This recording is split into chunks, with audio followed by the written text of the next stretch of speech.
guys, it's Sarah Jane Vegas from Stand for Justice Movement, and today I'm here again with my friend Melanie. If you haven't seen her first video with her, you have to check it out. She's just amazing. So, yeah, Melanie, welcome here again. Thank you. Yeah. So you have been training people, to learn about human trafficking, how it's happening and stuff. And I just want you to share maybe something that is one of your favorite things to teach people from. Yeah, so I love teaching about language and how it matters. And It's so important. language in this movement does matter. And when I think why I'm passionate about it is how it affected my own life. And so years ago, when I first met Rebecca, who I eventually became her personal assistant and then grew up in the company and did other things as well. And I'm currently a life coach for her Elevate program. I met her because my daughter was interested in helping victims of human trafficking. And so a mutual friend set us up, and I took my daughter over there. And you know this story, right? Yes, I do. And you wanted me to share it, and I know. So I love this story. This is just amazing. And I love how God is so sneaky too. It's like you're going for your daughter, and then you tell the rest. That's sneaky, yeah. Yes. He is. He's Jehovah sneaky. Yes. Yes. I'm so glad he is. Yes.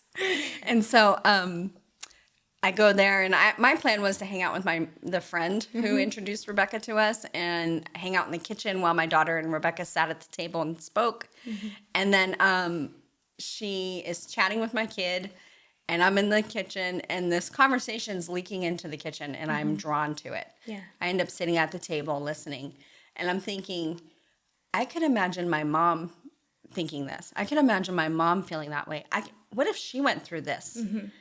Because language matters. What I used to say about my mom was that she was a prostitute who died on the streets of Washington, D.C. And I viewed my mom as an addict, as a criminal, as a deadbeat person. And weak-willed. And there were a lot of negative things of how I used to label my mom, not understanding what she had gone through. And I mean, we live in a society when you hear the word prostitute, this is what you think about. It is. It is. That's why language matters. So true. And so Rebecca, at one point, I share with her about my mom dying in Washington, D.C. as in that life. And she says, I think your mom was human trafficked. Wow. Because the story is that my mom's boyfriend wanted her to prostitute herself, and she didn't want to. And so he took her and took a weekend, tied her up against her will, and shot her up with heroin and got her addicted. Wow. All it took was a weekend. My mom's a pretty addicted person. And so, she ended up addicted, ended up doing that life for only 2 years before she died.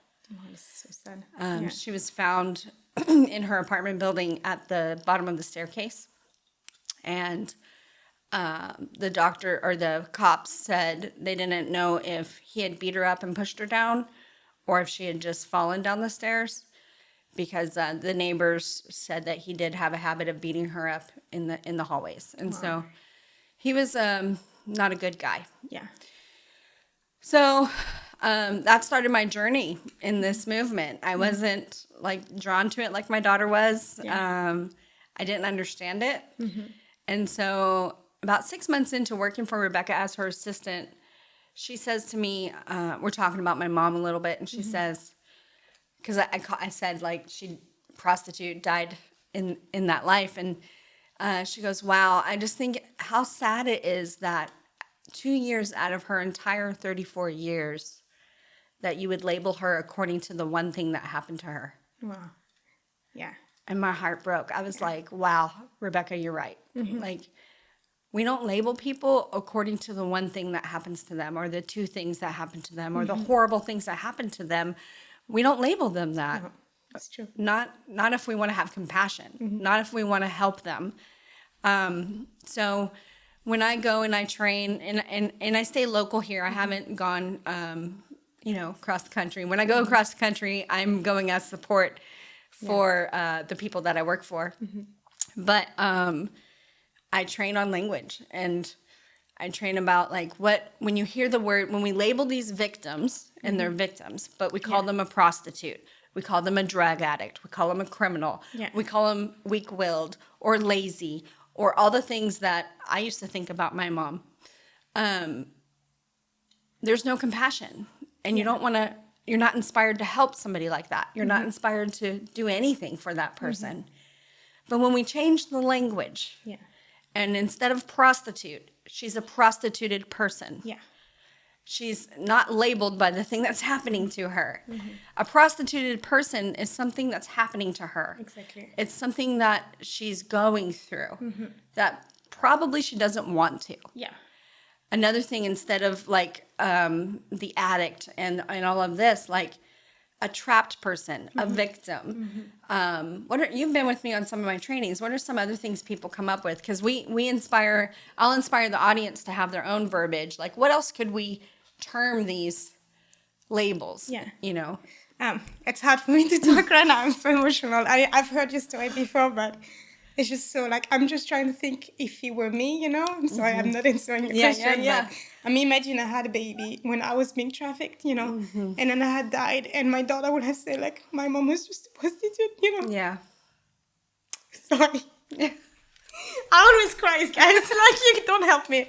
You're not helping me now. But it's like many could have been me, you know? Yeah. And I'm like, and I could have been known just have someone that was a prostitute when I've never chose. There was not a choice. I was trafficked, you know? And it's like so many even people, when I have interviews, people are like, oh yeah, you used to be a prostitute, so can we interview you? And I'm like, no, I was trafficked. Yeah. Like, the idea of like being a prostitute is the idea of a woman willingly choosing to work in prostitution and making money. This is not what happened to me. No. I have never trusted that. I was raped for someone else's profit, you know, and exploited, manipulated, and lied to. And I feel like so grateful to God that He showed you that your mom, like, she was beat up by her boyfriend. She was forced to do that. That was not her choice, you know? Yeah. And she's so much more than what happened to her for 2 years, you know? And I'm so proud of you that you were able to look at it and see it. Yeah. Because that's a big deal, you know? Yeah. And even people watching us, like, if you are in prostitution or if you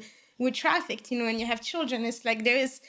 Like, hearing this story brings so much hope, you know, of knowing that you can still have restoration in families, you know? Yeah. And I'm so, like, proud of you for you to sharing it. You know, I'm not answering the question you asked, but I'm like, it's just so beautiful. I'm so proud of you. Like, but it's so true. You have to be careful. Even in the movement, like, when women come out of trafficking, don't tell them you were a prostitute. You should know, you know? I had survivors crying in the phone telling me, hey, someone just told me that. And she was raped by her family members and put into the streets by her family members.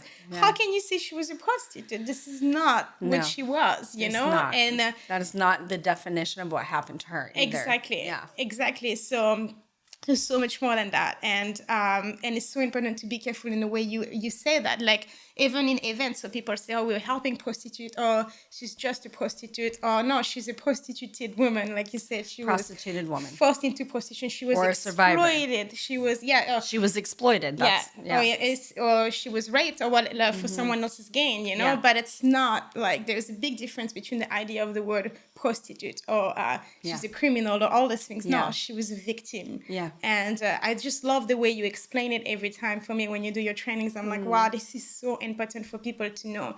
Because even sometimes I hear girls like, hey, they got exploited into the industry. And then the pimps were saying, hey, now you're just a prostitute. So what are you going to do? You know, are you going to go to the police for them to help you? You're just a criminal. They're going to arrest you. Yeah. And your family is not going to want you anymore because you're just a prostitute. And this is how they're keeping the girls into it. Yeah. Because they say, who's going to love you? Who's going to help you? When there was so much more than that, you know? So much more. Yes, so much more. And I'm not even judging the girl that did shows, even if they were very rare. The girls that chose to be in prostitution, they're not just a prostitute either. You know, they're women, they're daughters, they're sisters, you know. How would you talk if your own daughter was trapped into it and you saw she was just a prostitute? Yeah. You will get mad if you hear someone say that because you know your daughter is so much more than what happened to her. So I think it's such a, like, amazing things to say. And thank you so much for sharing with us. Yeah, you're welcome. I don't know if you want to say something more or... I just I'm thankful for the journey that I've gotten to do where now I am a life coach to women who were just like my mom. Yeah. So beautiful. It is. Yeah. And I feel like it's a restoration. And I get to see the struggles, and I get to see the beauty, and I get to see the triumphs of these women. And I just I have a great life. Yeah. Yeah. That's amazing. Yeah. That's so beautiful. Yeah. Yeah. Thank you so much Yeah. for watching, and I hope this video touched you. And if it changed any way of if you have any ideas of things you can use, new words you can use, or if it really Yeah. changed your mind or Yeah. whatever touched you Yeah. in this video, please comment below and share with us. And again, thank you so much, Yeah, Melanie. you're I love welcome. you and I so love proud of you. Thank Bye. Bye.